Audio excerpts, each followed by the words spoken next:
Los modos de expresar un mensaje que puede ser de resistencia, de reclamos, de protestas, incluyen la música.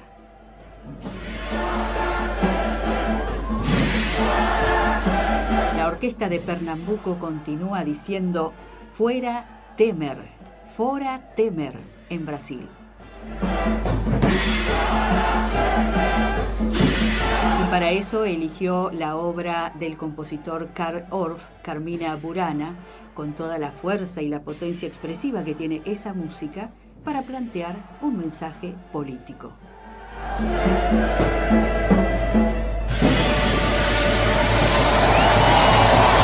Hasta ahora viene salvándose del juicio político Temer, pero continuaremos siguiendo las protestas y sobre todo los modos de expresión musicales para provocar cambios.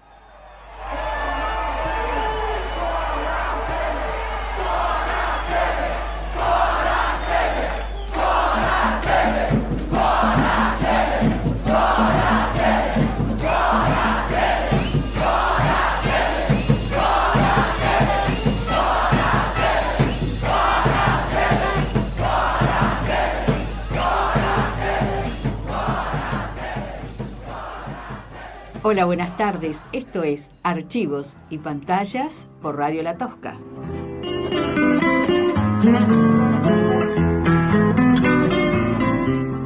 Estamos en Sarmiento 623 en Santa Rosa. Si querés ubicarnos geográficamente, estamos en el 95.1 del dial, en la Julieta, en la Carina, en la Noblex. Estamos en internet, www.planbenoticias.com.ar. A la derecha de la pantalla ves la gráfica de un estudio, haces clic y escuchás Radio La Tosca, estés donde estés.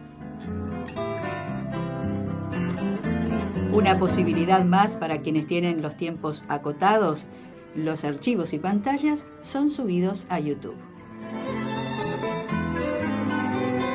Y allí vamos dando cuenta de los 6 años de los archivos y pantallas, programa que comenzó como 2 especiales allá por agosto de 2011. 2 especiales para dar cuenta de las remadas, reclamos, derecho a la información, derecho al acceso a los archivos, de el proyecto Recuperación del archivo de imagen y sonido de LU89 Televisión Canal 3. Todos los trámites, ninguneos, peripecias, avatares, surrealismos están en la página de Facebook llamada precisamente así, Proyecto Recuperación del archivo de imagen y sonido de LU89 Televisión Canal 3 La Pampa. Un canal público que va a cumplir 45 años, llevamos 33 años de democracia y todavía no accedemos a las imágenes que ese canal, como condición indispensable, ha desarrollado a lo largo de estas décadas. Sin embargo, no accedemos a los archivos audiovisuales del canal, entre comillas, público. Mi nombre es Irene Meca, estoy con Nicolás Pérez en la operación técnica, quien activa o desactiva, silencia o potencia nuestros dichos, nuestras músicas, los ordena, los organiza y después ustedes los pueden criticar, evaluar, aportar lo que deseen a través de correos electrónicos también. imágenespampas@cpnet.com.ar, memoriapampeana@cpnet.com.ar. Vías telefónicas 38 68 80, 38 68 81. Instancias de intercambio de comunicación que también se expresan musicalmente con la llegada para dialogar de los chicos de la orquesta de Toay.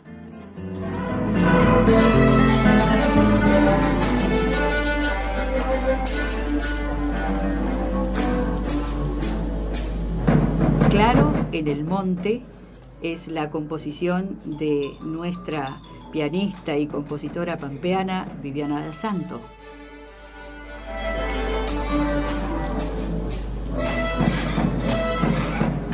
Lo ejecutan los chicos de la Orquesta Infantil y Juvenil de Toay, dirigidos por el maestro Darío Gijena.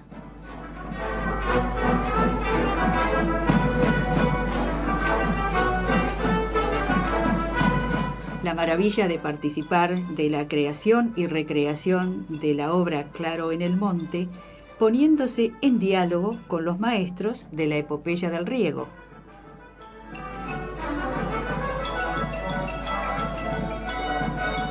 Este es el modo en que participamos del desarrollo de los archivos y pantallas, tratando de plantear una vez más que los archivos miran más hacia el futuro que hacia el pasado, que valoran las perspectivas a futuro más que consolidar las características del pasado. No lo decimos nosotros, nos apoyamos en pensamiento del filósofo Jacques Derrida, que lo ha planteado de esta manera. Siempre los archivos y pantallas tienen una dedicatoria. En este caso van a tener 2 dedicatorias. A Rebeca, que ya cumplió 9 años, que solemos a lo largo de estos 6 años en agosto saludarla por su cumpleaños.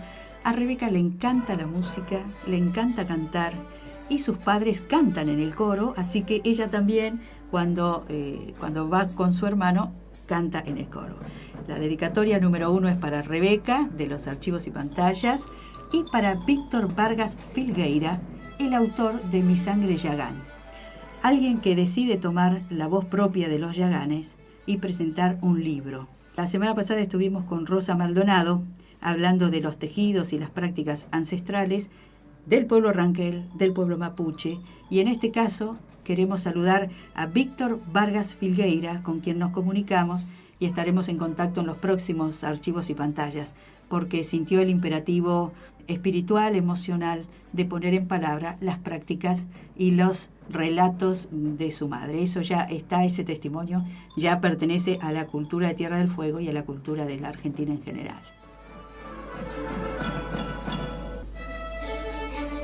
Todos conocen, los que escuchan los archivos y pantallas, que usamos la metáfora del plato hondo. El plato hondo comienza arriba, se internan algunas opacidades y finaliza nuevamente arriba con todos los archivos a futuro que plantean siempre los chicos de las orquestas infantiles y juveniles en La Pampa.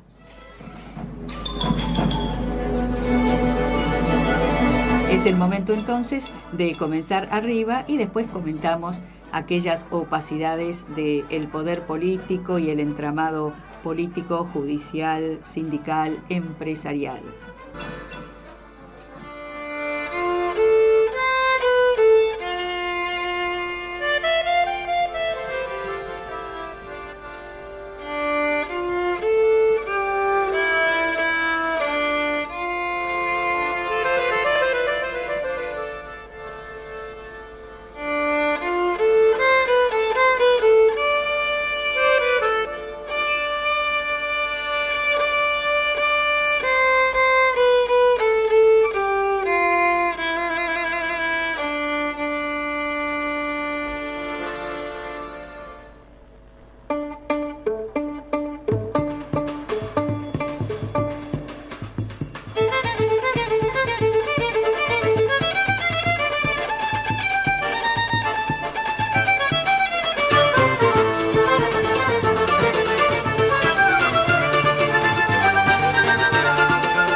Claro en el monte, la composición de Viviana Dal Santo es el marco para que por un rato dejemos las opacidades y entremos en el universo de la docencia, de la interpretación del piano, con un nombre que será desplegado a lo largo de todo el programa. Lía Hernández, docente, pianista, música de alma, bienvenida a los Archivos y Pantallas. Gracias, Irene. Vos sabés que como tenemos bastantes perfiles para abordar con todos nuestros invitados, ya lo resolvimos. Hacemos algo como un preludio, esto sería el primer programa, un preludio, y después vamos a las intensidades pianísticas. Me parece bárbaro. Están todos de acuerdo, los músicos que han venido por lo menos planteando con los compositores, con los docentes de música, en términos de archivos musicales, porque uno ve un fenómeno determinado, este momento, y nos preguntamos cómo es que tenemos un claro en el monte con los chicos de la Orquesta de Toay. Seguro. Dijiste, vengo de Doblas, ¿cuestiones musicales te llevan a Doblas? No, nada que ver. Cuestiones de ajedrez. La acompaño a mi hija que da clases allá. Ajedrez. Ajedrez, sí. ¿Y también música? También música, sí, totalmente. Y está estudiando, va siguiendo la línea, ¿no? La pregunta de rutina para Lía. Le vamos a adelantar lo que entregamos a nuestros invitados y le vamos a preguntar qué ha escuchado esta mañana. Estamos transcurriendo los días de agosto, hoy se llama sábado 5, pero como subimos los programas a YouTube, de pronto, bueno, alguien lo escucha dentro de 2 años, de 3 años, 5, lo que fuere, y sabrá que hemos compartido con vos un significativo mensaje de Rep, que es la gran oreja, una gran escucha. Sobre una multitud sobresale en primer plano esa gran oreja y se pregunta Rep, dándose una respuesta. ¿Para cuándo la revolución posible? 2 puntos, escuchar. ¿Qué te sugiere? Bueno, sugiere muchísimas cosas, ¿no? Creo que uno lo hace constantemente y se va enriqueciendo a partir de ahí con todas las cosas, ¿no?, que vamos escuchando a lo largo del tiempo. Uno nace en un contexto y en ese contexto escucha lo que lo rodea y cada vez vas ampliando más y cada vez vas pensando más y eso te va generando nuevas perspectivas, te va abriendo nuevos caminos, va enriqueciendo lo que uno sabe y bueno, te abre muchas puertas. Quiero creer que por deformación profesional harás lo que hace todo músico. Todo el tiempo está percibiendo en términos de su métier, de su profesión. Y sí, no te lo puedes sacar, lamentablemente o por suerte, no sé, pero uno constantemente vive escuchando y a veces entonces dice, forma parte de su día. ¡Qué desafinado! ¡Ah, qué precioso! ¡Ah, qué compatible con tal cosa! Sí, igual un poco he luchado también por sacarme, qué desafinado, porque a veces estas cuestiones es como que te van cerrando demasiado y uno se queda en ese tipo de cosas y no llega al disfrute de la música. Entonces por ahí hay que buscar como un equilibrio entre todo lo que escucha, todo lo que hace, y sí, obviamente ir perfeccionándose cada vez más, siempre acompañado del disfrute. ¿Y qué escuchaste esta mañana puntualmente hasta que llegaste a Sarmiento 623, a Radio La Toma? Bueno, esta mañana, como viajo con mi nieta, he escuchado a Mariana Baggio, a Barcos y Mariposas, por ejemplo. Así que mucha música infantil. ¿Y qué viste en tu trayecto también a la mañana hasta llegar aquí? ¿Qué has visto que te ha impactado también con la mirada de lo musical? Yo siempre miro, sobre todo porque, bueno, son pequeños viajes que vamos haciendo y a mí lo que más me gusta y lo que más me atrapa es el paisaje y muchas veces ese desconocimiento que uno tiene de los paisajes pampeanos, por lo menos en lo que a mí respecta. Es como que de niña siempre estuve en Santa Rosa, siempre en las ciudades y no conocía la Pampa, no conocía los valles en Hacha, los campos, o sea, tenía una mirada como muy acotada. Y esto de ir viajando así, de acá a Toay, de acá a Hacha, de acá a Doblas, por rutas cercanas a lo que es Santa Rosa, me abre muchísimo a ver todo lo que es la flora, la fauna que nos caracteriza y que realmente me gusta, y también identificarlo un poco con este cancionero pampeano que tenemos, porque, bueno, uno muchas veces conoce poco de lo nuestro, e incluso cuando te pones a leer o a cantar canciones pampeanas, hay muchas palabras que es como que no son ajenas, también por la formación que hemos tenido, ¿no? En mi época escuchábamos mucha música en otro idioma, mucha música en inglés, y personalmente yo escuchaba bastante música clásica porque siempre es algo que me ha marcado y me ha gustado. Empecé a escuchar el folclore mucho tiempo después, más allá de que en casa el folclore se escuchaba siempre, porque mamá tocaba constantemente. Yo personalmente es como que me empecé a inclinar por el folclore. Casi te diría que en el mismo conservatorio, cuando tuve un profesor que me hizo cambiar un poco la postura y me mostró algunas cosas que yo no conocía. Y eso me fue abriendo otro horizonte. Y a partir de ahí empecé a escuchar más música folclórica, me empecé a interiorizar, y tiempo después empecé a escuchar música pampeana, que no la había escuchado. O sea, yo me fui a estudiar y sí, uno conoce una, dos canciones y nada más. Partiendo de agosto de 2017, nos enteramos que tuviste una presentación, podríamos decir folclore, podríamos decir música de pueblos originarios. ¿Qué podríamos decir para caracterizar la presentación Iñirrucá? Bien, yo diría que Javier tiene una mezcla de distintos géneros, porque él aborda rock, aborda géneros como loncomeos, cuecas, que son propios del lugar, propios de Los Ranquel también. ¿Te referís al músico Javier Villalba? Sí, Javier Villalba, con la presentación de Inruca, ¿no? Uh-huh. Y yo particularmente hace 2 años más o menos que estamos trabajando juntos con Tobías Piñol, que es de Tuay, hablando de Claro en el Monte, y con Silvina Larroque, que es mi hija. Fantástico, fantástico. Sí, la presencia bien concreta de Claro en el Monte. Sí, Claro en el Monte. Aparte vas para Tuay, ahí nomás, ya está muy claro. Y bueno, su propuesta me interesa justamente porque trata a través de sus temas de rescatar la lengua ranquel y también algunos ritmos que son nuestros, con una cuota también de rock y de otro tipo de géneros. Hace mucho que Javier Villalba sintió también la necesidad de meterse a conocer el universo de sus antepasados, de su abuela, y desde el punto de vista musical, sí, esas hibridaciones que se dan con la mirada del rock como joven, pero se metió con una pasión increíble. Se puso a estudiar la lengua ranquel. Sí, totalmente.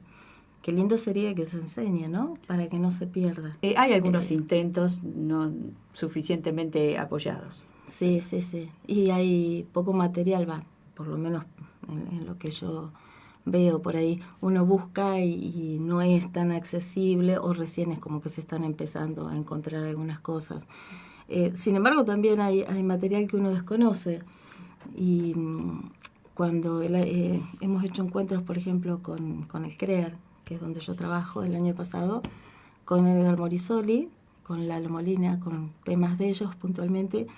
Y bueno, me llamó la atención la cantidad de palabras que tenemos que vienen justamente de los ranquel. Y yo digo, bueno, uno vivió tantos años sin mirar a veces y sin escuchar todo lo que teníamos acá, digamos, y que bueno, por ahí cuando se va haciendo más grande empieza a mirarlo desde otro lugar.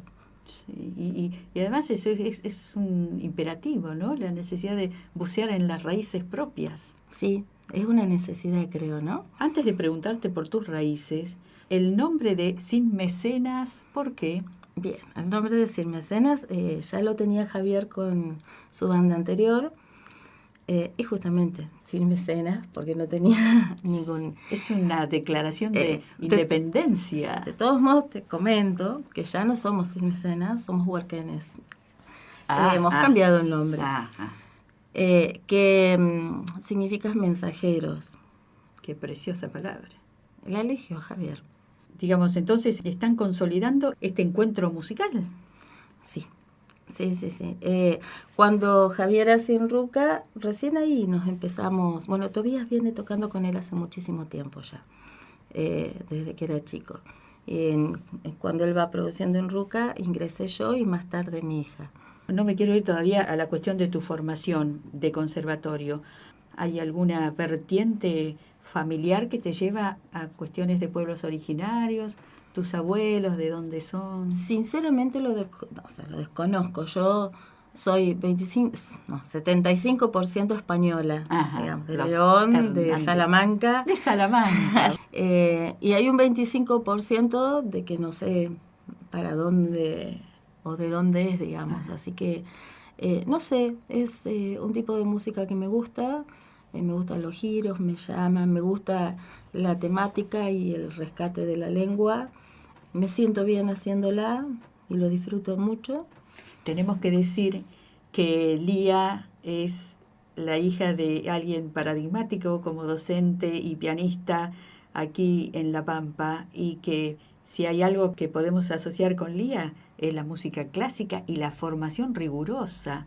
Esto dicho como un gran respaldo y una secuencia para ir hasta el grupo de los huerquenes. Claro. Vos dijiste lo que escuchabas cuando eras más chiquita. Imagino que no estabas escuchando la misma música infantil que está escuchando tu nietita. No, escuchábamos promúsica. Promúsica, ajá. Sí, igual la música infantil de hoy en día tiene unos arreglos, unas texturas, una participación de instrumentos riquísima. Por suerte, riquísima. Bueno, bien para los oídos de los chicos. Sí. ¿Cómo es que llegás a formar tu gusto musical? ¿Cómo sería el recorrido? Qué difícil. Yo creo que cuando era chica escuchaba más promúsica, he escuchado también Carlitos Balá, porque era la moda, y después escuché mucha música clásica puntualmente. Sí. A mí me gustó siempre mucho Beethoven, los impresionistas, un poco más tarde los impresionistas, casi te diría que cuando estaba estudiando. Y no me cerré a ninguna música ni a ningún tipo de cultura, escucho todo, me gusta todo en general. Creo que en todos los géneros hay música con la que uno se puede identificar, con la que le llega. Me cuesta un poco a veces algunos géneros musicales más populares por los textos. Muchas veces los escucho y quiero cantar alguna canción, y me pasa que cuando entro a analizar el texto y ya no la siento. Hay ciertos boleros que son tan machistas que confesó Claudia Lupardo que no los puede cantar. Sí, no. Entonces, sí, hay una selección, digamos, en eso. Tuve mucho tiempo con la música clásica y escuchando el folclore, pero yo casi te diría que yo en el secundario odiaba el folclore, no me gustaba. No me preguntes por qué, creo que tampoco lo conocía. No era algo que me llamara, jamás iba a ver algo que tuviese que ver con el folclore. Y después en Buenos Aires sí, ahí tuve un profesor, no en mi carrera, sino soy tan chusma que siempre me metía en algún espacio de otras carreras, y se había abierto un profesorado que era un profesorado de educación musical. Ese profesorado tenía quena, pincuyo, charango, sicu, y había un profesor que era Bernardo Di Bruno, folclore, y trabaja mucho con los indios tobas, con la escuela de Morón de allá de Buenos Aires.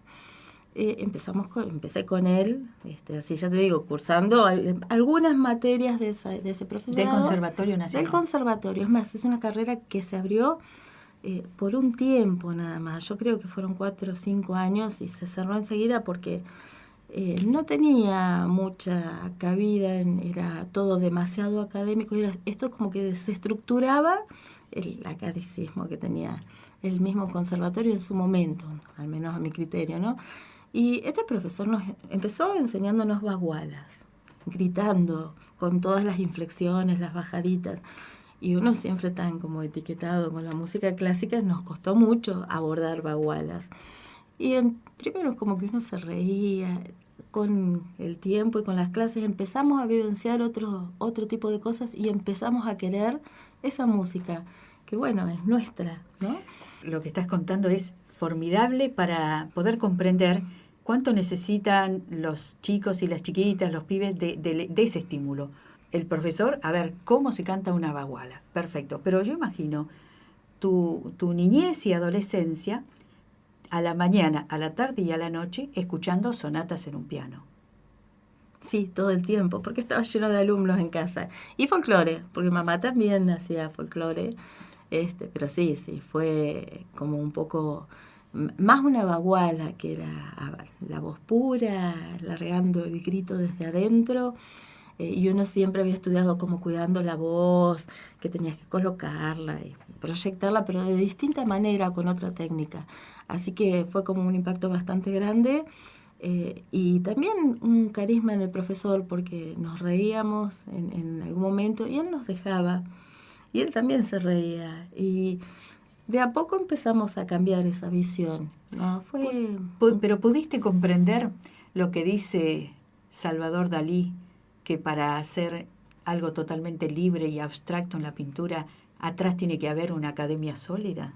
Sí, ¿Pudiste comprender totalmente la importancia de tu formación? Sí.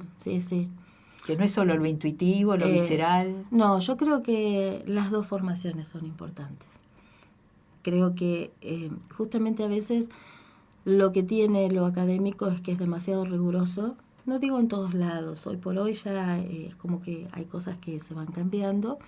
Y lo que tiene lo popular es como que es justamente la contracara. Y cuando uno estudia un profesorado, o estudias para ser docente, debiera buscarse como un lugar intermedio entre esos dos extremos. Bueno, es que creo que se están diluyendo esos compartimentos absurdos, ¿no? Entre lo académico y lo versus lo popular. Sí, totalmente. Que quede al margen lo que sea comercial y trucho es una historia, sí, pero estamos hablando de esas formaciones. Hay que decir que por la Casa de Lía han pasado cientos de alumnos con un común denominador. Decir, soy alumno de Clementina, era decir, estoy teniendo una maestra que enseña con toda su pasión, con toda la formación, con todo el rigor y con toda la seriedad. Así que eso constituía una garantía. No es un elogio, es una descripción de lo que sabemos. Entonces el oído se fue formando con herramientas para abordar estas bagualas y valorarlas después. Totalmente. Sí. No quiero irme de lo que estudiaste en el conservatorio haciendo por ahí otras miraditas de otros ámbitos, pero el que estuviera tomando la leche un chico, escuchando sonatas de Mozart, quiero preguntarte, ¿trajiste algo interesante para que escuchemos?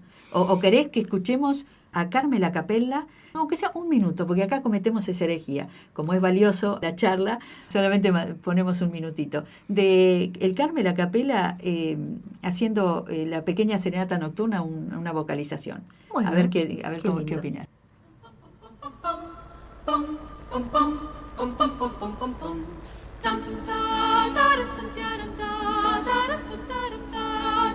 Esto está descontracturado, Lía. ¿Qué opinas de esto? Me encanta. Bien. Es como para ir escuchando tu opinión, pero lo que decíamos es del conservatorio, esta pérdida de tabiques que tanto daño nos han hecho. Sí. ¿Vos, desde el punto de vista concreto, al meterte en educación musical y a escuchar una baguala? Sí. Me cambió bastante el panorama. Sí. Y me abrió otras puertas. O quizás me reencontró con puertas que yo no había visto, porque, como te decía, en casa se hacía folclore, pero de pronto no era algo que me llamara la atención. Yo claro.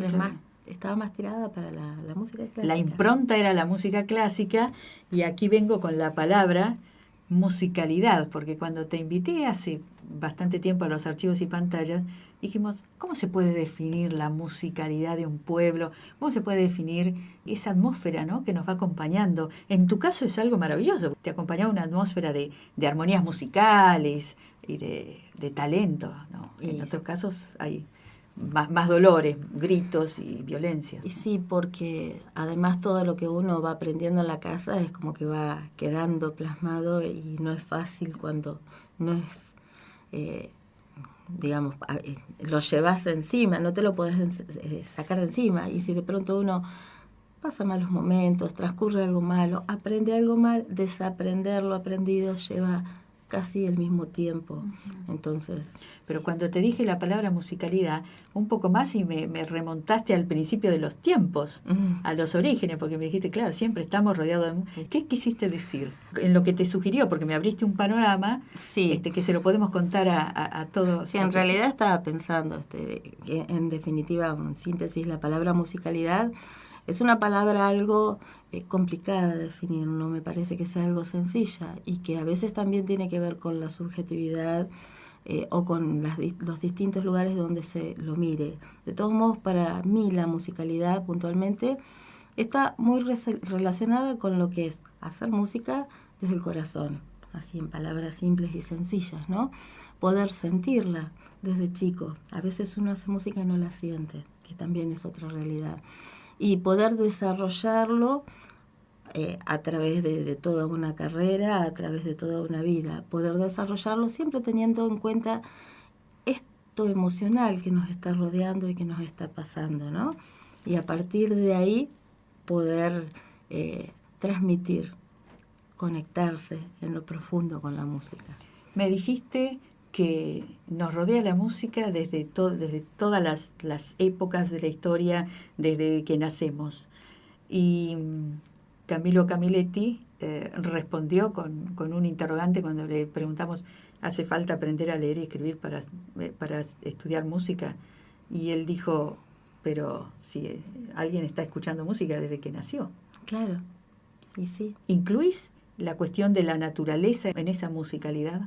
Sí, si uno dijera si uno pensase que para hacer música tenés que saber leer y escribir, no podríamos estar hablando de lo que es un músico popular. Hay muchos músicos populares que no saben leer y escribir, sin embargo tienen un grado de expresividad y unos giros melódicos sumamente interesantes.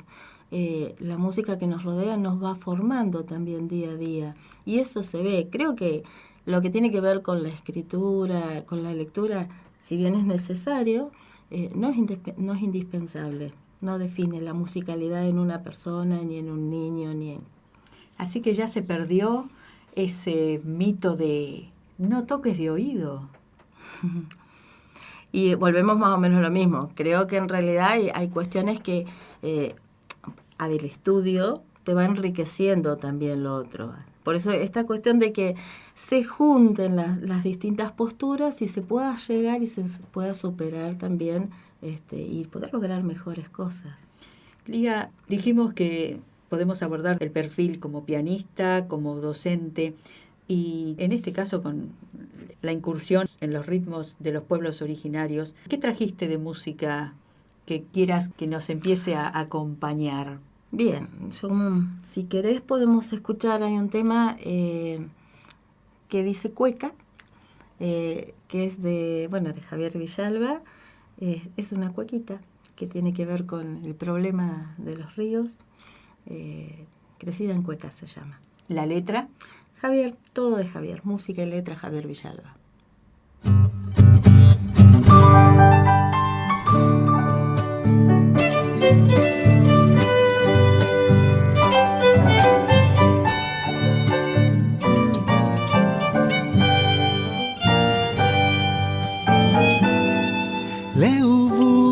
Leubu, regate pronto estas tierras. La ñaña ñuqueña piden por vos y yo te canto. La ñaña ñuqueña piden por vos y yo te canto. Canto de las calandrias en las mañanas de primavera. Niña de Santa Isabel, no tengas miedo a la cresca. Niña de Santa Isabel, no tengas miedo a la cresca. Que crezca el río como el amor a tus hijos. Que traiga verde tus ojos y vida a los tamariscos. Que traiga vida a tus ojos y verde a los tamariscos.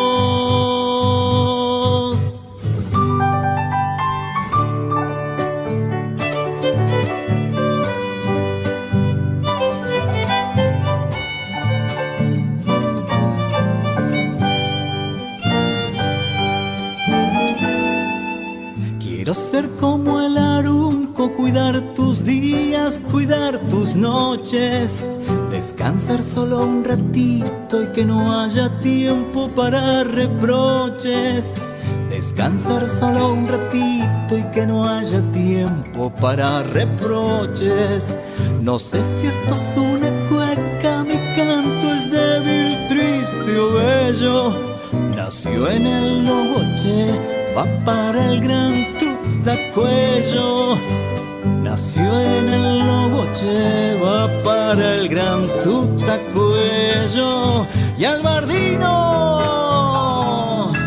que crezca el río como el amor a tus hijos. Que traiga verde a tus ojos y vida a los tamariscos. Que traiga vida a tus ojos y verde a los tamariscos.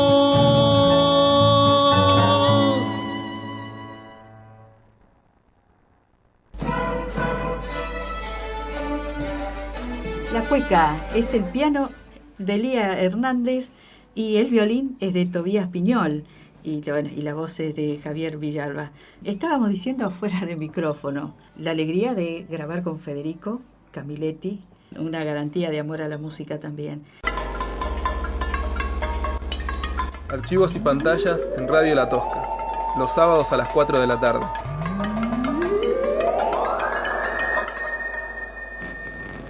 Y bueno, estamos en la etapa de estudiante, en la etapa del conservatorio, en la etapa de la formación, de los guiones de hierro, uno puede decir, de las partituras de hierro.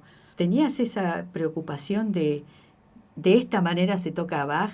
Mire, ¿qué está haciendo? No le cambie el sentido de lo que Bach quería decir o algo así. Sí, tenía muchísimo de eso. Y ahí es donde yo por ahí te decía que a veces la música académica te coarta muchas posibilidades de expresión porque terminás tocando como debiera ser y no lográs la conexión con vos misma para poder expresar desde adentro, ¿no? Sí, tenía muchísimo de eso. Es un problema, ¿eh? Sí, y creo que... Es un dilema, mejor dicho. Totalmente, y que todavía se sigue viendo en muchos lugares. No obstante, creo sí que está bien que cada periodo, cada género que abordas tiene su estilo. El problema es cuando se trabaja sobre eso sin lograr conectar con la emoción profunda de cada uno y sin habitar entonces lo musical desde lo emocional. Cuando el intérprete, cuando uno se logra conectar con la obra, se llega al mismo resultado, porque la obra dice todo esto. Pasa que uno no la escucha, uno intenta tocar como le dicen que tiene que tocar.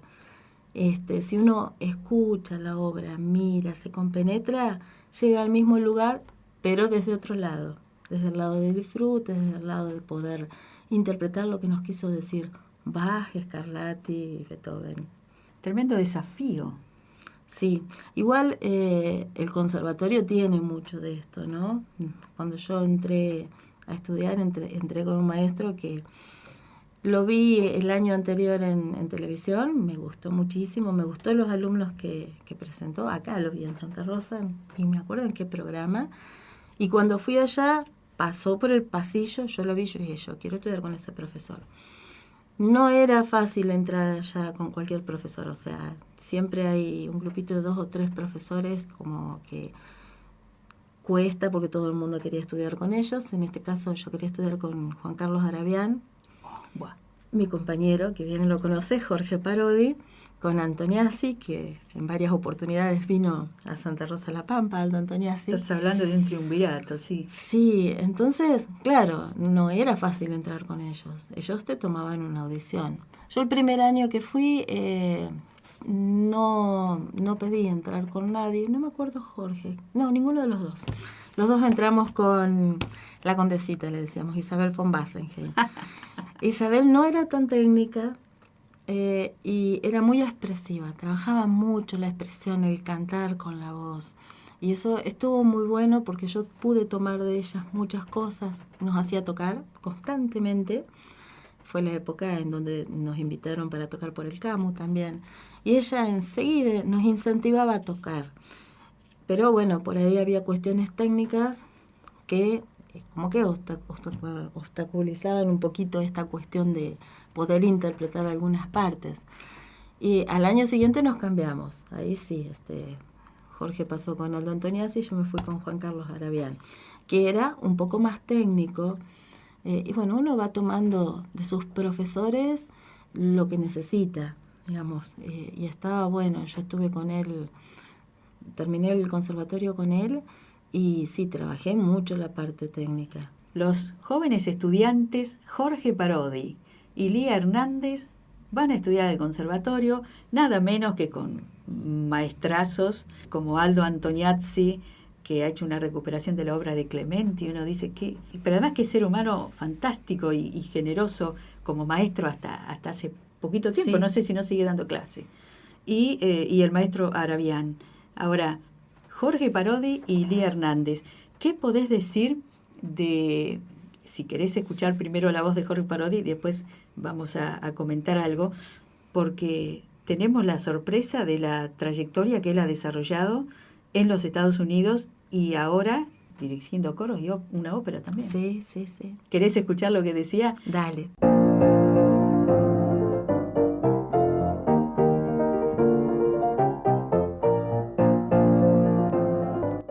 La pasión supongo que viene de la profesionalidad, ¿no? Hacer las cosas bien llevan a un progresivo entusiasmo para mejorar y además hacer las cosas bien cuando a uno le gusta. Me gusta la música clásica porque me gusta. No sé, definir un gusto es con una causa lógica no es definitivamente coherente. Me gusta, sé que me interesa por ese tipo de música por sobre cualquier otra. No elimino ninguna, ¿no? Pero para hacer como una actividad, esa música es la que me fascina. Tiene una variedad, un encanto, una responsabilidad muy especial. Es una forma de hacer arte, o mejor dicho, el arte en música, ¿no?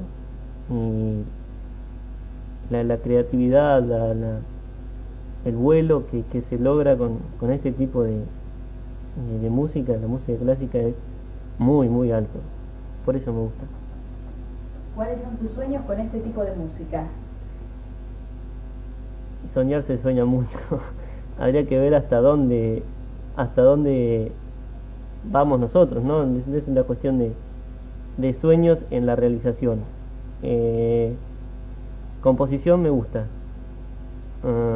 Dirección de orquesta también, canto y dirección de coro y lo que fuera, todo me gusta, el piano por supuesto, ¿no? Uno avanza firme hasta donde puede y el rumbo lo marca un poco la capacidad para no limitarse, no dejar de estar, y el resto del mundo, ¿no? El entorno que condiciona, limita o posibilita. Vamos a poner en contexto la voz de Jorge Parodi. Estaba tocando Schumann, el Carnaval de Schumann, en el Canal 3. Hay imágenes de esto y siempre luchamos para que las imágenes sean accesibles, con el piano que estaba en la residencia del gobernador, que servía para que se posaran platitos de un vermú y de una cuestión social. Ese piano fue llevado gratuitamente por el transporte gasio hacia el canal porque había venido Miriam Conti. Claro. Entonces dijimos, semejante pianista como Miriam Conti, tenemos que grabarlas. Eran los tiempos que hacíamos un programa en el canal.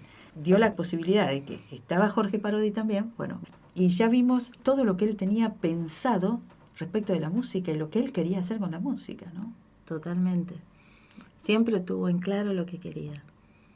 Tu compañero no solo del conservatorio, sino de algunos conciertos o presentaciones que se hicieron. Esto que decís fue el CAMU que promovió el concierto que realizaron aquí. Sí, exactamente, que bueno, nos ayudó también mucho Eduardo del Viso. Yo soy muy despistada por ahí con las cosas, pero sé que él fue uno de los que estableció el nexo, fue nuestro locutor cuando se hizo. Y sí, ahí estábamos cursando con la Condesita y que siempre nos incentivaba. Así que con Jorge, con Selva Santesteban también, y bueno, y yo en el teatro. La verdad que fue un desafío interesante porque el Camus proponía el abordaje de obras argentinas y bueno, yo particularmente no había hecho este tipo de obras o el tipo de compositores que nos había facilitado nuestra profesora allá. Habíamos hecho por ahí Julián Aguirre, Ariel Ramírez, los más conocidos, digamos, ¿no? Entonces también eso me abrió a otros lugares, a otro tipo de música y a conocer más de los nuestros, dentro de lo que es la música más académica. En algún momento dijiste, hasta que uno se conecta con la obra, hasta que uno se comunica bien y la siente en el corazón, que va más allá de lo técnico. Hay un verbo que me llamó la atención que usó la gran pianista Alicia Correas.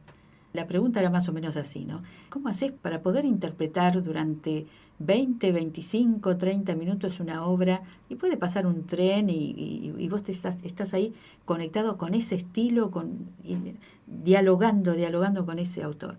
Y el verbo que usó fue introyectar. Dijo, cuando ya está introyectada, que es muchísimo más que asimilada o que abordada, ¿no? Y vos entonces en ese concierto, que está la crónica en el diario, interpretaron música argentina, así que ya, sí. Ya la cuestión, la hegemonía clásica ya venía haciendo... Sí, totalmente. Hemos hecho música argentina de autores como Siciliani, que para mí en su momento fue nuevo, García Morillo no había hecho nunca, Jorge hizo Taurielo, también hicimos los más conocidos, Ginastera, Guastavino. Guastavino, tenés razón, había una serie de canciones infantiles de Guastavino, sí. Eso fue en una presentación. Vamos a decir, habías dialogado y habías incorporado. Queremos creer que entonces sentiste esa cuestión argentina para abordarlo. Sí, y años después me di cuenta también que mi maestro, a pesar de ser armenio, tenía en claro muchísimas cosas que yo fui descubriendo con el tiempo. Porque sin darme explicaciones me marcaba esto de acá tenés que acentuar, acá tenés que... y bueno, uno lo hacía, porque uno en ese entonces estudiaba así. Y después con el tiempo fui descubriendo todas esas cosas por mí misma, digamos, ¿no? Y me llamó la atención porque él en realidad venía de otro país, con otra cultura, y sin embargo supo plasmar en las obras argentinas muchas cosas que son nuestras, que él las ha ido escuchando, él y la profesora, porque en ese momento cursaba con los dos en forma paralela. Qué lujo, Arabián, qué lujo la Condesita von Wassenheim, sí. y qué lujo Antoniazzi. Sí. ¿Tuviste en algún momento una de los conceptos que cuentan los alumnos de Antonio de Raco, maestrazo de Horacio Lavandera? Dicen que a veces en una clase pasaban 15 minutos y seguían en los primeros 3 o 4 compases. Sí, a veces sí pasaba que te quedabas en la primera parte tratando, y pasa, ¿no? Tratando de entenderla. Por ahí, en lo que yo he estudiado, los enfoques son diferentes. Trabajados en mi época de estudiantes eran mucho más técnicos. Con el correr del tiempo los he empezado a analizar más desde lo emocional. ¿Por qué? Porque justamente por todas estas cuestiones de tocar, como se debía tocar, yo no logré conectarme demasiado, en algunas sí, pero no logré conectarme demasiado con la música desde lo emocional. Justamente por eso también siempre tuve esta cuestión de un miedo escénico para tocar, que cuando tocamos acá en el teatro, me acuerdo que en el diario me habían puesto que me temblaba el pie en el pedal, y es como que son esas cosas que te quedan marcadas, ¿no? Y con el correr del tiempo lo fui abordando. En algún momento me paré y dije, bueno, esto es algo que se debe abordar, son cuestiones que tienen que ver con lo psicológico, y empecé a trabajarlo. Cuando yo era estudiante, por ahí podía habitar más la tristeza, podía habitar más algunas emociones, y con esas sí lograba una conexión profunda, porque uno habita las obras cuando tiene habilitadas las emociones dentro de uno. Entonces, a veces había emociones que yo no tenía habilitadas, y eso lo veo hoy en día, después de mucho tiempo, tales como el enojo. Yo por ahí no era de las personas que expresaba los enojos, sino que los tenía hacia adentro, y tiene que ver con la educación también, ¿no? Obviamente que cuando abordaba una obra que requería ese tipo de emoción, y no salía como debiera de salir. Salía Entonces, muy políticamente correcto. salía un enojo contenido, y no, la obra pedía otra cosa. Entonces, con el correr del tiempo, por eso digo, el enfoque mío fue cambiando en cuanto a lo que es esta cuestión de habitar las emociones y poder habitarlas dentro de la obra. Nuestra charla está fantástica, pero vamos a incorporarle que intervenga algún discursito musical. De la serie argentina de Siciliani. Los primeros 4 temas, podemos hacer una si querés. El 1 es un bailecito.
Madres de la harina, padres ciegos del viento, acoged este canto. Esta palabra que no procura esbeltez ni fulgor, sino fidelidad. La política de la desmemoria o del desarchivo o de la desinformación es una política dominante. Uno podría decir, indolencia y negligencia parecen errores, torpezas, pero definitivamente se convierten en políticas cuando son sistemáticas. Y en las políticas públicas sobre el archivo, la memoria y la información, porque todo es lo mismo, digamos, uno archiva la memoria de una sociedad o de una comunidad, ese archivo o memoria para hacer una fuente de información contemporánea. La política de impedir el acceso a la información, de no volverla transparente, es una política criminal. Criminal en el sentido del derecho, criminal porque encubre, vulnera derechos, además. Vulnera derechos y encubre delitos. Entonces, a partir de eso, cuando se habla del Estado, pareciera que el Estado está por fuera de eso. Archivos y pantallas en Radio La Tosca, los sábados a las 4 de la tarde. Somos Radio La Tosca. 95.1. Voces cooperativas en el aire de Santa Rosa. Porque tenemos que decir. Corre el diario. Asociación Mundial de Radios Comunitarias. AMARC, Argentina.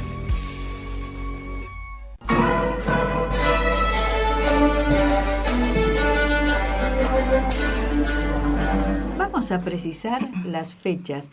Cuando estábamos escuchando a Jorge Parodi, sí, ha sido fines de los 90 o 2000, cuando llevamos el piano, como decía, de Casa de Gobierno, que felizmente ahora es el piano que está o en el Teatro Español o en el Centro Municipal de Cultura.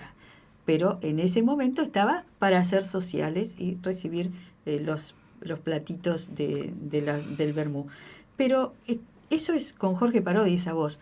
Pero esta grabación, cuando estaban en Buenos Aires, 1987. 1987, finales del 87. Entonces quiere decir que estaban en plena época de estudio. Recién empezábamos, fue el primer año que estuvimos en Buenos Aires. Y fue sobre fin de año, nos invitaron, y bueno, dijimos que sí enseguida. Pero como todo joven dispuesto, que querés y que tenés ganas. Fantástico, pero entonces hay que plantear eso. Habían comenzado los estudios, la formación en Buenos Aires.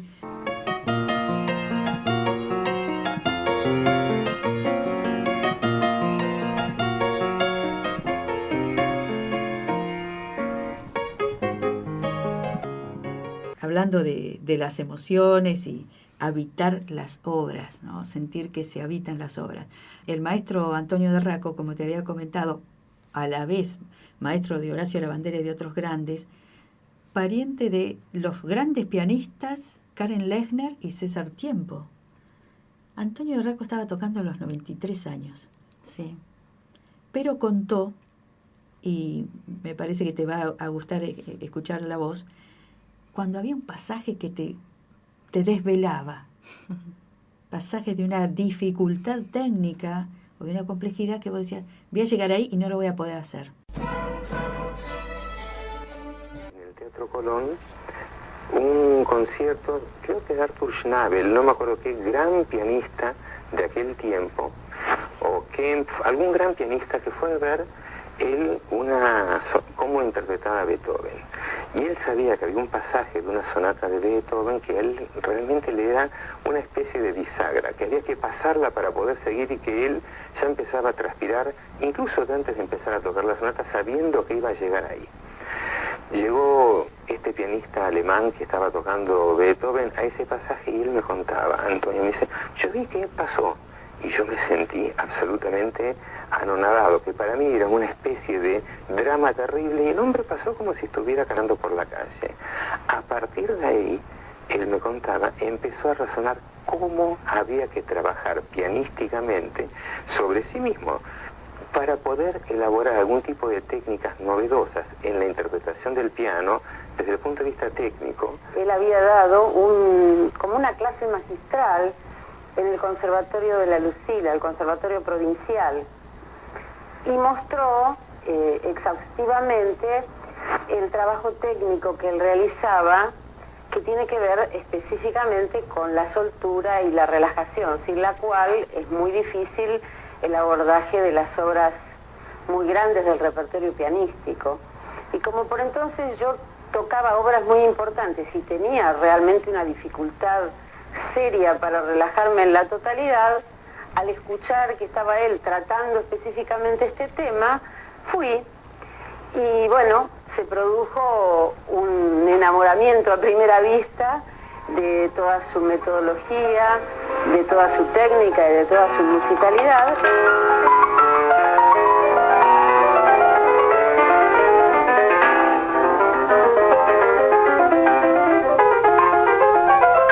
Se inicia el trabajo con un apresamiento técnico que tiene que ver justamente con aflojar los músculos hasta el punto tal que permitan el máximo desarrollo, la máxima potencia, la máxima calidad de sonido, luego de lo cual empieza, por supuesto, el trabajo de orden musical. O sea, si fuera solamente la parte técnica, sería como vacío el trabajo. Hoy en día... Hay otro fragmento que lo vamos a dejar para seguir aprovechando la charla contigo. Lía, los fragmentos difíciles, en una de las instancias de esta charla dice, a mayor dificultad, mayor relajación.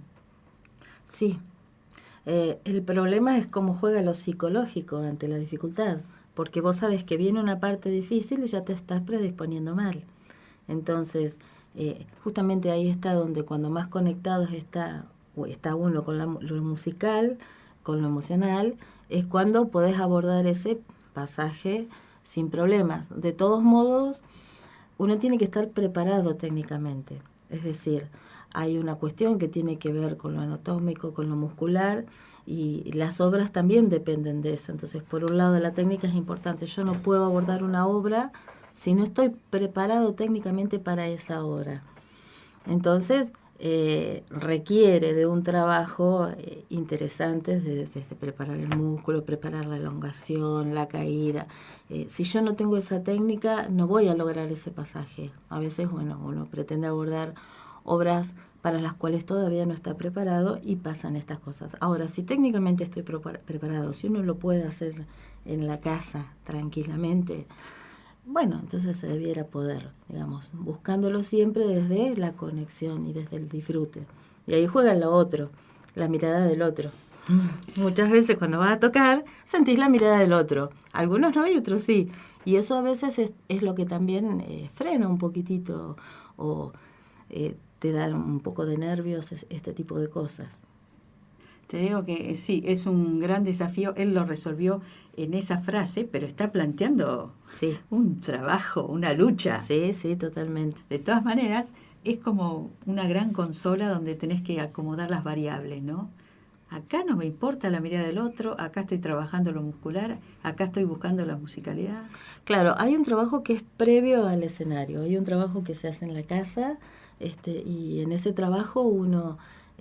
Tenés como distintos momentos en el estudio. Hay momentos donde se aborda la parte técnica, hay momentos en donde se aborda la parte analítica de la obra, es decir, todo lo que tiene que ver con lo formal, con la época, con el fraseo, con el contexto, donde se dio el género. Y hay otro como punto de estudio, digamos, que tiene que ver con lo emocional y con lo personal, con lo mío, con mis emociones y con las emociones que me tira la obra y cómo yo puedo realizar esa conexión. Es como que son 3 columnas en donde uno se va parando y a partir de ahí se produce la interpretación. Y son 3 columnas necesarias. Es decir, yo no puedo expresarme emocionalmente si no tengo la técnica adecuada para abordar una obra, ¿no? Y si la toco técnicamente me va a quedar muy fría también, y el análisis a su vez me va dando elementos para trabajar toda la conexión mía con la obra. Son puntos importantes. Entonces eso pasa en la casa. Después cuando uno toca en un escenario, cuando uno toca delante de otros, ahí tiene que ir para disfrutarlo, pero es difícil a veces. No creo que vayamos a tener tiempo de escuchar al maestro Clut hablar de musicalidad y de técnica. Fue maestro mío, Clut. ¿Ah, sí? Sí, bueno. Yo el último tiempo me preparé con Clut. Cuando fui a ingresar al conservatorio, estaba Alfredo. Yo creo que debemos haber sido uno de los últimos alumnos de Alfredo. Creo que Jorge también iba. La verdad que lo quería mucho.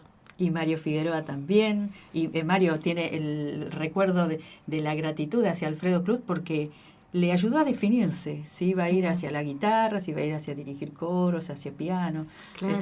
Mario ha contado eso y se lo agradecemos porque la verdad que tenemos que estar negociando con Lía porque yo no quiero dejar de escuchar esta manera de concebir la práctica musical, pero también queremos saber qué otra cosa nos has traído, Lía. Podríamos, si querés, escuchar la pista 3 también del Camus, que es la danza del gaucho triste, ya que mencionaste a Clut, porque estas obras también las trabajé con él, ¿no? Y me dio su mirada, me fue guiando. Además, a Alfredo le encantaba, y este tema puntualmente le gustaba muchísimo.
Concierto en el Teatro Español, 1987, La danza del gaucho triste, en el piano, Lía Hernández.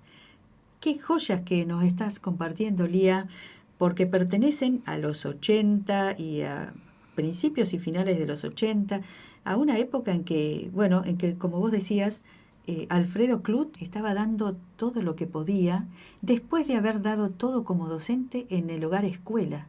Sí, totalmente. Formando coros a donde cantaba Rosa Maldonado. Mirá, qué grande. En el hogar escuela. Entonces, lo que queríamos señalar de esta época es que tampoco se puede explicar la presencia que debería ser muchísimo más masiva. Después hablaremos de los sueños musicales, ¿no? Muchísimo más masiva, pero no se pueden explicar las orquestas infantiles juveniles. Sin Klut, sin Clementina. Qué difícil, ¿no? Claro. Incluso sin César Rodríguez, que es el papá de Pelusa, el maestro de cuantos pianistas, ¿no? Sí. Que tenemos acá, que fue uno de los formadores, también estuvo Meca en su momento. Tenemos mucho de historia. Pensemos en eso, para potenciar, para superar y para plantear en términos de derechos de disfrute para los chicos. Totalmente. ¿No? Y si tenemos que señalar algo de hoy, en agosto de 2017, en este momento se está convocando para armar una orquestita en el Colegio de Zona Norte, María Figueroa. Claro. Y bueno, eso es importantísimo. Y a Dios gracias tenemos las orquestas, porque nosotros ya venimos desde lo que es provincial con la pérdida de lo que fue Bellas Artes. ¿Te acordás? ¿Qué significó la pérdida de la escuelita de música? Creo que pasó por muchas etapas, porque esa fue una escuela que comenzó a funcionar como magisterio, casi te diría, en el normal, por el 1953, más o menos, por la década del 50. Y uno se entera después, ¿no? Yo cursé ahí, en el momento que yo cursé, por la década del 70 más o menos, sí. Estaba el piano y la guitarra, digamos, como elementos fundamentales. Uno estudiaba, se recibía de maestro de piano, de maestro de guitarra. Después, con el paso de los tiempos, me enteré que cuando se inició también había violín. Y yo dije, wow, había violín, y se cerró y se perdió.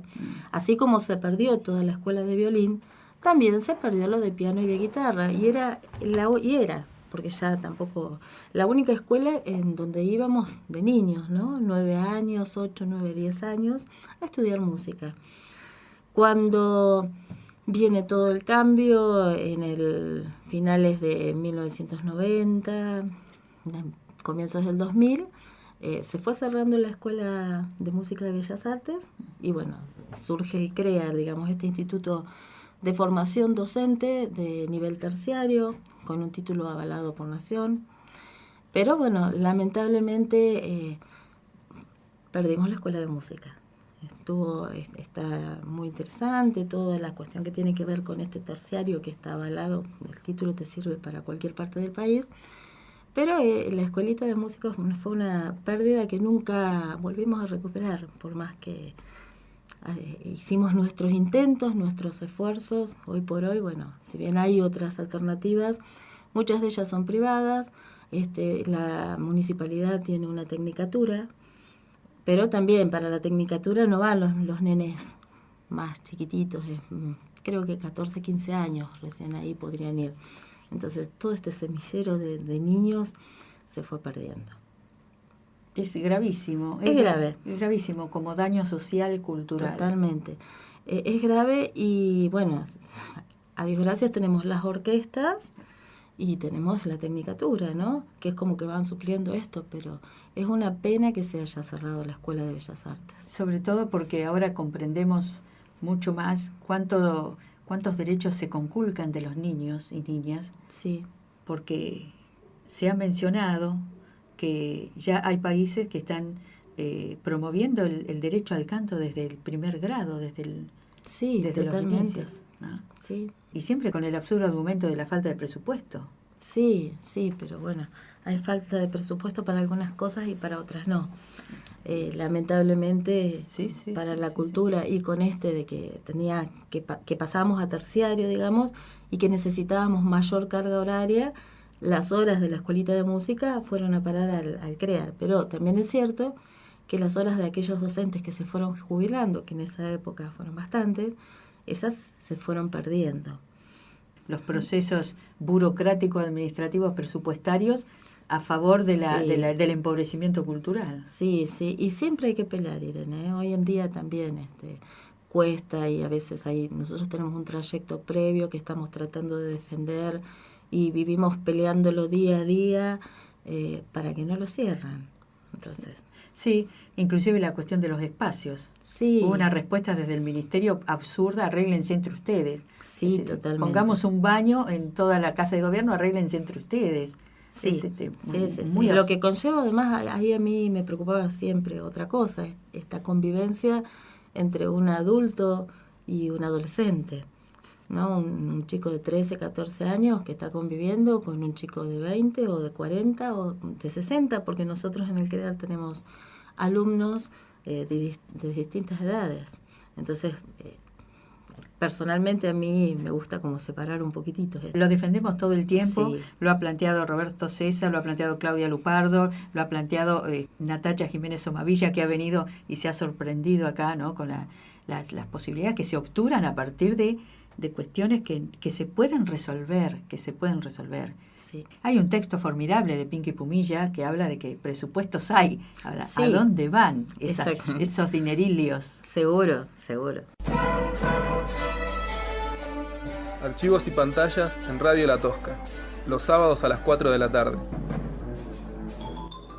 Bueno, ya nos estamos metiendo en el ámbito de la docencia puntualmente, pero antes yo tenía una pregunta para hacerte porque Antonio de Rácono pregunta con el tema de los pianos acústicos y los pianos eléctricos y dice, ay no. Es increíble. El piano es un instrumento mecánico, pero parece mentira.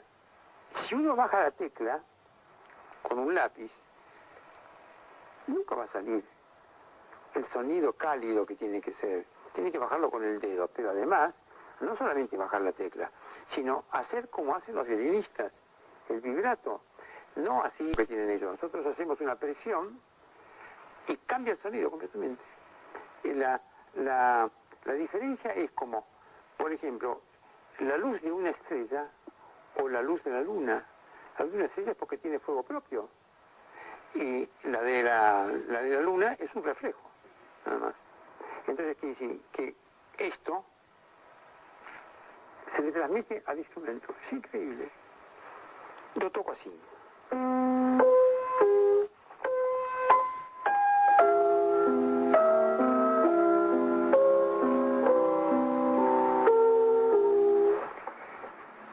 Acá estoy presionando. Es que la nota se tira, permanece, ¿no es cierto? En cambio, si yo hago así, mucho más seco, no pasa nada. ¿Sí?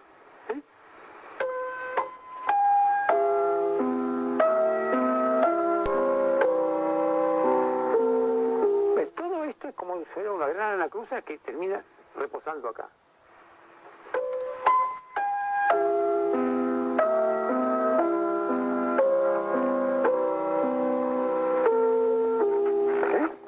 Una tensión al principio, ¿no es cierto? Claro. Y va después disminuyendo hasta llegar a ese punto.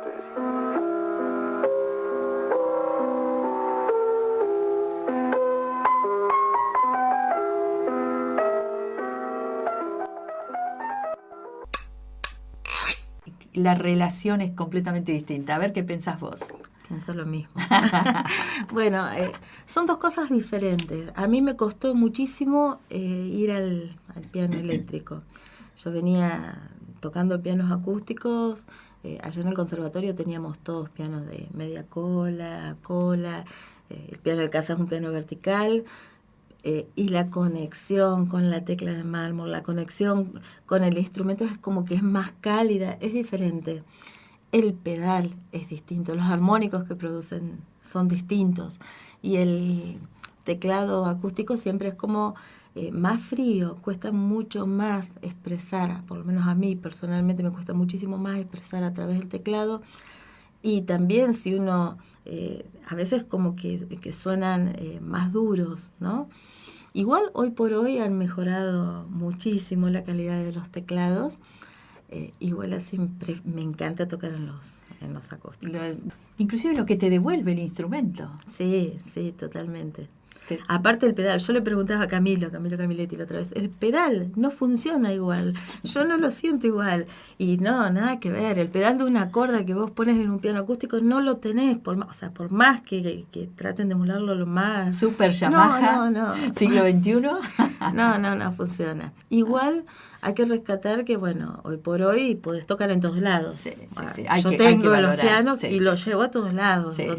Hay que valorar eso. Y más en un ambiente como el nuestro, en donde prácticamente no tenemos pianos para tocar, porque tenés el piano del teatro, el piano en el CMC. Si vas a Medasur, no tiene piano. Si vas a distintos lugares, no hay un piano. No hay un piano en el Canal 3. Ah, bueno, por eso. Y venimos peleando con eso hace 20 años, por lo menos. Sí. En un canal de televisión que no tengas un piano, es serio. Sí, totalmente. Tendría que haber pianos en cada sala y en buen estado también, ¿no? Afinados, cuidados. Defendamos la portabilidad de los pianos eléctricos inclusive para expandir un poco, ¿no? Sí. Ampliar los espacios de musicalidad. Sí, además el piano acústico, acá situándonos acá en lo que es Santa Rosa, tiene sus desventajas porque, bueno, hay que conseguir un afinador, el desgaste es mayor, entonces siempre cuesta un poquitito más el eléctrico. Hacemos algo, agarras el piano, lo llevas, lo instalás y no hay problema. Entonces hagamos una feliz convivencia en pos de mejorar los aires musicales. Igual uno se acostumbra, porque a mí me costó mucho pasar del piano acústico al piano eléctrico. Muchísimo me costó. Y a veces para determinadas obras me cuesta. Si tengo que tocar un impresionista, tocarlo en el piano eléctrico es tremendo. Falta porque algo. El color que le da el piano acústico no se lo da el piano eléctrico. No lo lográs. Atento Yamaha, fabriquen algo para el color de los impresionistas. Sí, no. A mí me cuesta mucho. ¿Qué vamos a escuchar ahora? La oncena.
Estamos transitando en el 6º año de los Archivos y Pantallas, el Archivos y Pantallas 139, con los archivos activados de Lía Hernández, que transitamos un poco por los espacios del conservatorio, otro por los espacios de música popular, finalmente por los espacios de los pianos, si son acústicos, si son eléctricos, pero de lo que estamos tratando de hablar es de todo lo que se necesita en cuanto a musicalidad.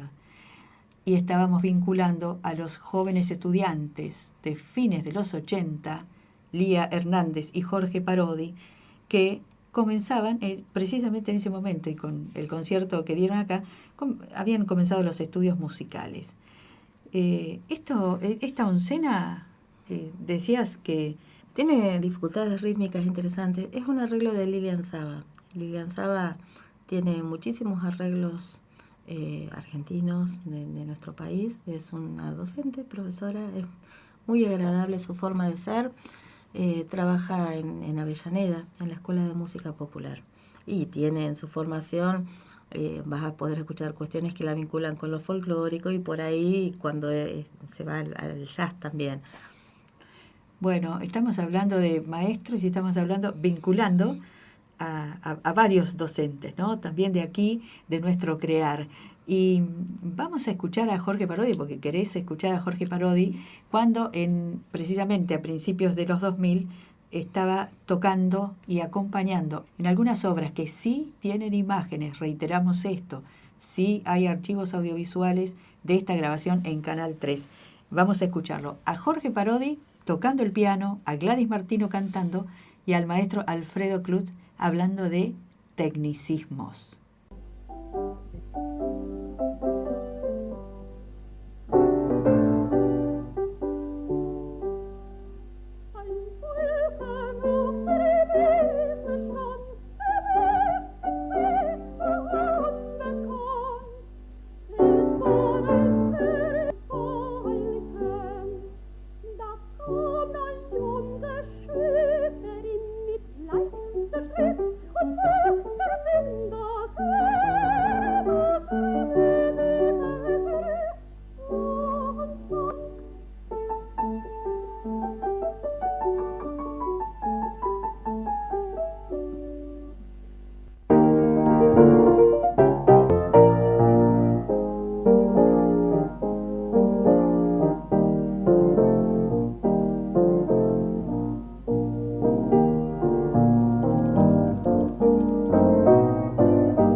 Música de la llamada clásica que está escrita con tecnicismo exagerado y con frialdad manifiesta. Esa es la música. Y hay tangos que son muy inspirados, que tienen melodías pero hermosísimas, y no pensemos en Troilo, en Cobian, en toda esa gente que tenían una fuente de inspiración inagotable, en el folclore, bueno, en todas partes. Y a veces encontramos un músico en la precordillera tocando la quena también. Seguro. Porque hay maneras y maneras de tocar la quena. Maestro, si yo estudio piano, ¿puedo tocar el clavicémbalo? Sí, pero hay que hacer un curso de adaptación, porque el mecanismo del teclado y de la percusión es muy distinto. Sirve la técnica del piano, más diría que antes de estudiar el clavicémbalo habría que empezar por el piano. Bien. El teclado es mucho más flojo, entonces requiere un ataque distinto, porque si no da la impresión de que en lugar de putir golpea directamente, ¿no? Y es un instrumento tan suave que se diga que es de la familia del arpa. En este caso, 2 intérpretes de clavicémbalo con el bellísimo concierto de Bach. ¿Lo escuchamos? Hermosísimo. El primer movimiento es el Allegro. Adelante.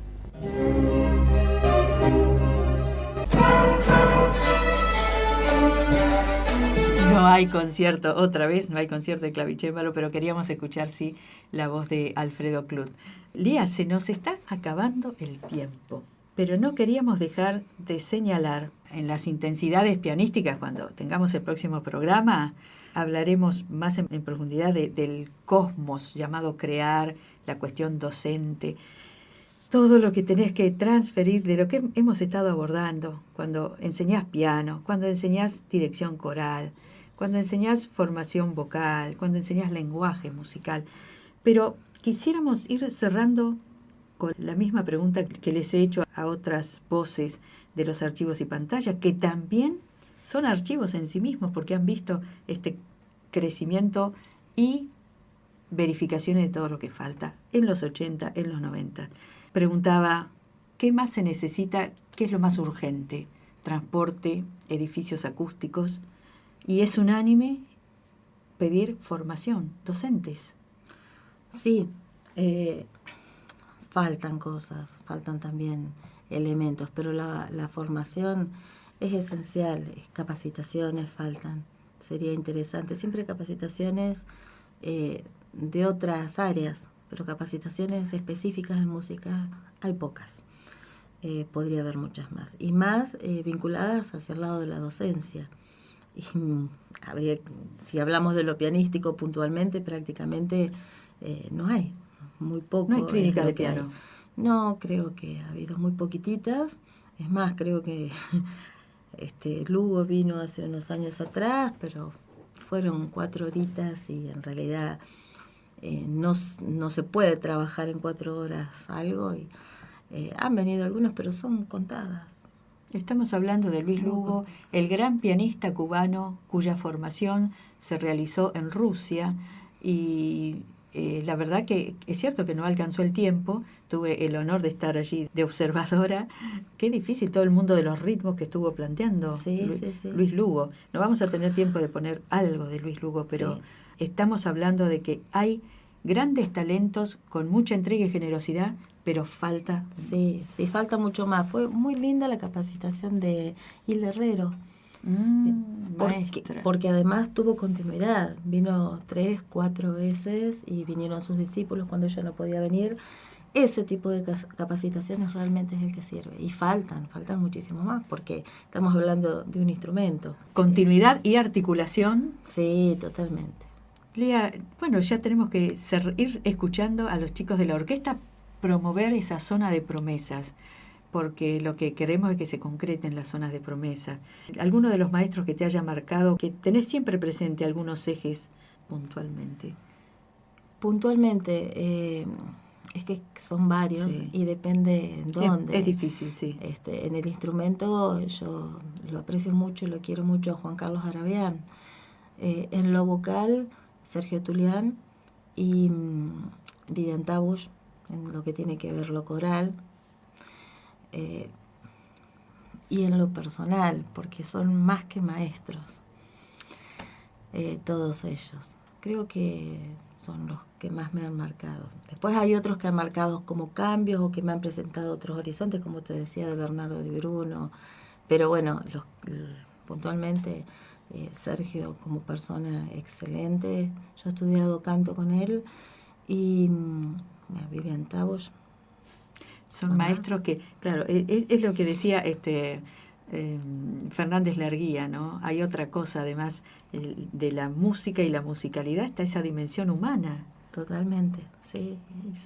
No, es difícil de describir, de precisar y bueno, y también de lograr, ¿no? Totalmente. Y bueno, y en los últimos tiempos, por ahí Mauricio Weintraub también, que con él he trabajado bastante, todo lo que tiene que ver con el miedo escénico y con lo que es la interpretación desde el ámbito emocional, también. Lía, estamos cerrando. Muchas gracias por haber venido a los Archivos y Pantallas a compartir y hacer tantos aportes hermosos y ricos como el material del concierto que hace 30 años. Sí, muchísimo. Presentaron. Y 30 justo. Digamos. Exactamente, no lo habíamos pensado. No. En el 87 y surgió. Imagínate vos las puntas que dejaste para las intensidades pianísticas. No hablamos de los coros. No hemos hablado. Muchas gracias por participar de los Archivos y Pantallas. Gracias, Lía, por enriquecerlo con estas palabras y discursos musicales. Las dos cosas, ¿no? La palabra expresada vocalmente y el discurso musical va a ser un aporte significativo. Y quedarán para las intensidades hernandísticas, quedarán estos planteos de los coros, porque tengo la tentación de preguntarte cómo va el coro municipal del que te has hecho cargo, ¿sí? Sí, el coro municipal. Hace un poquito, volvemos al hoy. Volvemos al ya. Volvemos acá. Con María Antonia lo codirigimos ambas, así que va bien, estamos formándolo. Han sido como distintas agrupaciones, la primera que surgió para la misa criolla puntualmente, y después empezó el coro y estamos trabajando con 2 agrupaciones al interior, y bueno, estamos abordando de todo un poco. Hay carencias que no se pueden comprender teniendo maestros que entregan tanto, como decíamos, ¿no? Aquí en La Pampa. Todavía no hay una orquesta sinfónica. Sí, ¿no? Y ya hemos transitado muchísimo tiempo y uno a lo largo de la historia ve que hay orquestas y nada, desaparecen y vuelven a surgir y cuesta mantenerlas, ¿no? Me refiero a César Rodríguez, me refiero a Meca, a las orquestas que hemos tenido y que de pronto no han estado más. Y bueno, al maestro Mariani, los intentos de Mariani. Sí, totalmente, sí. Es decir, personas que venían con todo para entregar. Totalmente. Y para que todo florezca después. Sí, ¿no? Y aparte como maestro que ha formado violinistas también, ¿no? Claro. Y yo creo que Mariani fue uno de los docentes de la Escuelita de Música de Bellas Artes. Es muy probable al comienzo, sí, cuando nuestra deuda con Mariani es grande. Y hermoso el trabajo que están haciendo ahora, pero siempre es una lucha. Viste que los coros y las orquestas cuesta mantenerlo. Cuando vemos los dineros en el autódromo y en el megaestadio, deploramos que no vayan para cuestiones de los derechos de los chicos. Todavía falta muchísimo, ¿no? Totalmente. ¿Nos vamos con Zona de Promesas? Dale. Qué lindo. Bueno. Gracias por la invitación, Irene. Por favor, ha sido un gusto, Lía. Igualmente. Mi nombre es Irene Meca. Gracias, Nicolás Pérez, por organizar nuestros archivos, activarlos, y volveremos el próximo sábado a partir de las 4 de la tarde. Chao.